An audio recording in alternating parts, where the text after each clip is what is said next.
Hello and welcome to today's episode of Comms Business Live, where we'll be discussing how to become a frontier firm.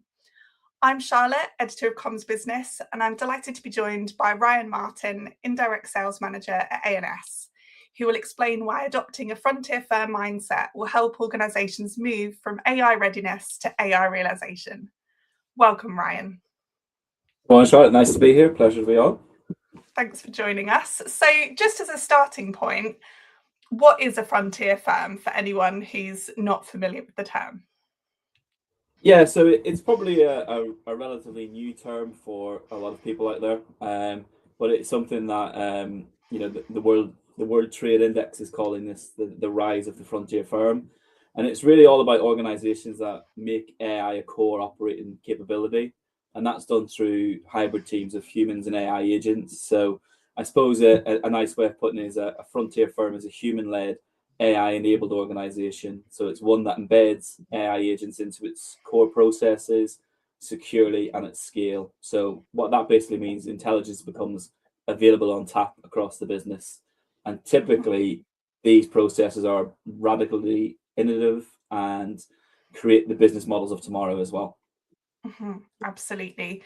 And how might a business get started if they want to move towards this mindset? Yeah, so I think it's firstly very important to recognize that at the minute, across every vertical and every sector and every organization, most are being asked to do a lot more with less at the minute. Employees are kind of being interrupted every 2 minutes. There's context and content switching across systems and chats. So what we have now is a growing capacity gap and the rising risk of what we refer to as shadow AI. So teams are kind of experimenting with unmanaged tools to cope with the workload. So, think back to the sort of the dawn of the AI piece, people maybe throwing some work-related content into ChatGPT to get an answer, but really that's not the way to do it, I suppose. So I think on your journey to frontier firm, the most important thing really is AI readiness. So it's getting the foundations right. Before you can really think about agents running autonomously, you really do need strong foundations, and those foundations come across cloud, data, identity, and security, and it has to be done under real governance as well. I think what we have to be really careful of is just letting everyone go wild within the organization and start rolling inside it, because it is something that needs to be built on really, really strong foundations. And we talk a lot about if we put it as a sort of progress bar, you have 40% on the left, you're 20% in the middle, and another 40% at the end. And probably in the main, up until this point, people have been obsessed with the 20% in the middle, which is actually the AI tooling. But that bit is probably, that's not the bit to really focus your time on. That's 20% of the effort. The 40% in front of that is AI readiness. And that's really about making sure that you do have all that governance in place. You look at your security posture, for example, to make sure that your data is nice and secure. And when you're asking AI or Copilot to run through that and provide stuff for your, for your business, that it's going to give you stuff that's both useful, but also, that it's secure and not causing any sort of leakage or any security risk. The 20% then is actually the AI development piece, and then your other 40% at the other end of it is maintaining that ongoing governance and management of that ecosystem to make sure that as you continue to add new services or continue to add new things into the mix, that they are following the same rules and criteria that you've put in place at the beginning. Absolutely. And ANS has adopted this approach internally as well. So you're really eating what you're telling other people to be doing. So what benefits have you seen from kind of taking on this frontier firm mindset yourselves? Yeah, so I think us as a frontier firm, it's important for us to go first. So we've chose to go first. So before we've pushed any of these services into our customer base or really got into the weeds with our partners around how they might enable it, we've taken a look at ourselves and we've actually adopted it internally as well. So if you look at, for example, when we've rolled it out, so we've now rolled it out across 700 plus employees. So that's 100% rollout across the business. We've seen a 46% growth in co-pilot agent builder agents in the last 30 days. So that is staff within the organization building agents and using them to help them with their jobs. Myself personally, absolutely love them. I just finished one a couple of weeks ago. I'm quite a conversational person, so prescriptive kind of taking notes and stuff isn't something I enjoy. But when I do an employees one-to-one, for example, there are certain questions that we do need to cover off with them. So now the agent that I've managed to build myself, which was really easy and straightforward, allows me to just speak as normal and have a conversation with them. And then the agent itself will pick out those areas of the conversation that I need to answer as they naturally come up in the conversation. So that actually saves me a hell of a lot of time, because I'm not writing down notes, which sometimes can be quite rude. And equally, I'm not spending 20 or 30 minutes at the end of a call, trying to mark up the notes as well. But that comes from the empowerment piece. I know that our business has built it scalable and securely, so I feel empowered to go and do that. On the point of security, looking at us as customer zero, we've improved security posture with a 66% reduction in DLP alerts. Every day we're looking at 6 AI assisted actions per user per day on average, which again is quite a healthy adoption. And what we've done as well is we've created 120 Copilot super users and activated them, and that's increased 3 times in the last 3 months. And I think that's really important, where we have a Copilot community, for example. And I think organizations do need to think about embedding that into their organization as well. Having those sort of subject matter experts around it, people who are using it for a lot of things, and they can help bring people along on the journey and that enablement piece and empower them. Looking in terms of from a more numbers side of things, we're looking at 13 days of time returned per user per year from the work that we've done. The ROI for AI is now at 14x. We've had 28,000 intelligent meeting actions and recaps taken, and then 65,000 hours per year of digital drudgery removed, which I'm sure will be music to the ears of a lot of your readership, particularly in the telco space. We know there's a lot of drudgery in there.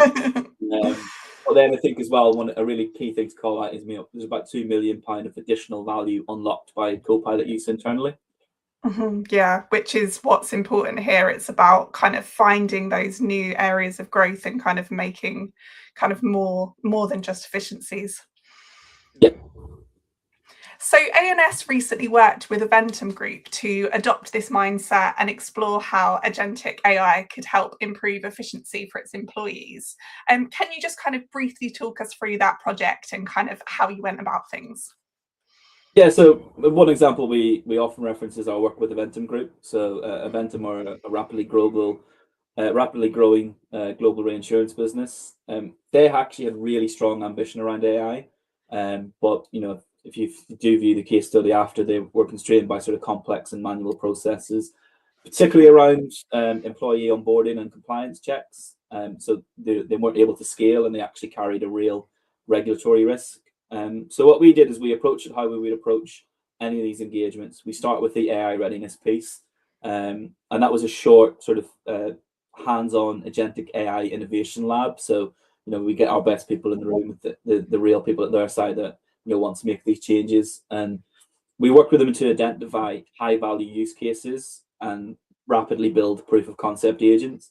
What's really important about that is, and I firmly believe, if you ask any organization what they think AI can do for them, it doesn't matter if they're a 2-man band or they're a 1,000-person organization, they will come back with a list of 300 things.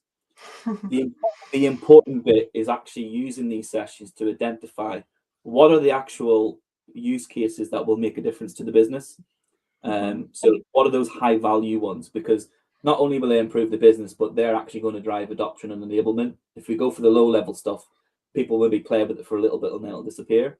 So in the Aventum example, there was 2 use cases that really stood out.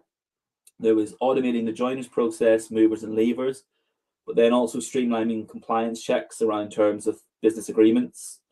So the outcomes really wasn't just working prototypes. They gained a clear understanding of how agentic AI could be governed and scaled responsibly. One of those use cases has already been moved into production, so that's reducing an admin burden. It's accelerated onboarding and given them a sort of repeatable blueprint for AI adoption. So they are a really good example, and I encourage everyone to take some time to have actually the case study on our website. But it's a really good example of moving from AI curiosity to AI realization, but putting the right foundations and guardrails in place first. Absolutely.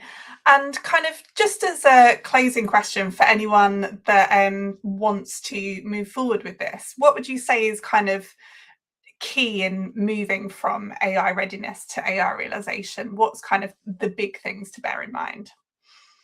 Yeah, it's a really good question, Sean. I think it's one that we really have to kind of delve deep into and answer. But I think if there were 5 points I would pick, I would say that the first thing to remember is that frontier firms are human-led and agent-operated. So there is perhaps a misconception, and we do see a lot of people who approach the AI conversation as, well, this might be an opportunity for me to reduce headcount. That's not really the right way to look at it. This is around how do we further empower the humans within the organization and let the agents operate. So it's a different way of looking at it. The second most important thing is that AI is the destination and readiness is the path, and that's a phrase that we use quite a lot. We have when we speak to customers, we talk about a technology adoption curve, and AI is on the top right.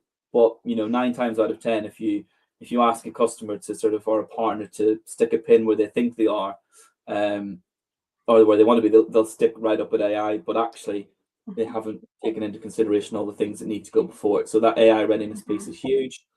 Dovetailing into that really is around, it is all about foundations first. So you've got to look at your cloud environment, secure connectivity, and a governed data platform. Without any of those things, it doesn't work.